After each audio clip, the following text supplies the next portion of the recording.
ଏବେ ଆସିଲା ବଡ଼ ଖବର। ଡିସେମ୍ବର 26ରୁ ରେଳ ଭଡ଼ା ବୃଦ୍ଧି ସାଧାରଣଠାରୁ ଏସି ପର୍ଯ୍ୟନ୍ତ ବଢ଼ିଲା। ରେଳ ଯାତ୍ରୀଙ୍କ ପାଇଁ ଅତ୍ୟନ୍ତ ଗୁରୁତ୍ୱପୂର୍ଣ୍ଣ ଖବର ଆସିଛି। ଯାତ୍ରୀଙ୍କ ଯାତ୍ରା ମହଙ୍ଗା ହେବାକୁ ଯାଉଛି। ଡିସେମ୍ବର 26 ତାରିଖରୁ ଭଡ଼ା ବୃଦ୍ଧି କାର୍ଯ୍ୟକାରୀ ହେବ। ଏହି ବୃଦ୍ଧି ମୁଖ୍ୟତଃ ଦୂରଗାମୀ ଯାତ୍ରାକୁ ପ୍ରଭାବିତ କରିବ।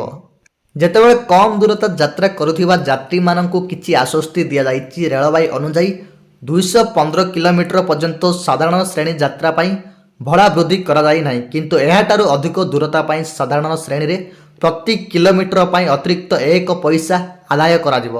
ତେବେ ଦର୍ଶକ ମେଲ୍ ଏବଂ ଏକ୍ସପ୍ରେସ୍ ଟ୍ରେନ୍ରେ ଯାତ୍ରା କରୁଥିବା ଯାତ୍ରୀମାନଙ୍କ ପାଇଁ ନନ୍ ଏସି ଏବଂ ଏସି ଉଭୟ ଶ୍ରେଣୀରେ ପ୍ରତି କିଲୋମିଟରରେ 2 ପଇସା ଭଡ଼ା ବୃଦ୍ଧି କରାଯାଇଛି। ଏହାର ଅର୍ଥ ହେଉଛି 500 କିଲୋମିଟର ନନ୍ ଏସି ଯାତ୍ରା କରୁଥିବା ଯାତ୍ରୀଙ୍କୁ ପୂର୍ବ ଅପେକ୍ଷା ପ୍ରାୟ 10 ଟଙ୍କା ଅଧିକ ଦେବାକୁ ପଡ଼ିବ। ତେବେ ଆସନ୍ତୁ ପ୍ରଥମେ କ'ଣ ଜାଣିବା ନା କେଉଁ ବର୍ଗରେ ଭଡ଼ା କେତେ ବୃଦ୍ଧି ଅଛି। ତେବେ ସାଧାରଣ ଶ୍ରେଣୀ 215 କିଲୋମିଟରରୁ ଅଧିକ ପ୍ରତି କିଲୋମିଟର 1 ପଇସା ବୃଦ୍ଧି ହେବ।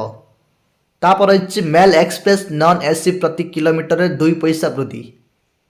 ତାପରେ ରହିଛି ଏସି କୋଚ୍ ପ୍ରତି କିଲୋମିଟର ପିଛା 2 ପଇସା ବୃଦ୍ଧି। ତେବେ ଦର୍ଶକ ଆମେ ଦେଖିବା ଏବେ ବନ୍ଦେ ଭାରତ ରାଜଧାନୀ ଟ୍ରେନ୍ ଭଡ଼ା କେତେ ରହିଛି। ତେବେ ବନ୍ଦେ ଭାରତ ରାଜଧାନୀ ଟ୍ରେନ୍ ଭଡ଼ା 20 ଟଙ୍କା ବଢ଼ିଲା। ସେହିଭଳି ବନ୍ଦେ ଭାରତ ଏବଂ ରାଜଧାନୀ ଭଳି ଟ୍ରେନ୍ରେ 1000 କିଲୋମିଟରକୁ 20 ଟଙ୍କା ଅଧିକ ଦେବାକୁ ପଡ଼ିବ।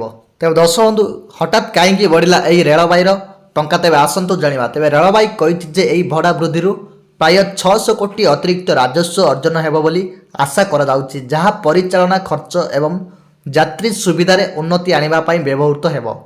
ଏହି କାରଣରୁ ରେଳବାଇ ମାନବ ସମ୍ବଳ ଖର୍ଚ୍ଚ 1,15,000 କୋଟିକୁ ବୃଦ୍ଧି ପାଇଛି, ଯେତେବେଳେ ପେନ୍ସନ୍ ଖର୍ଚ୍ଚ ରହିଛି 60,000 କୋଟିରେ ପହଞ୍ଚିଛି।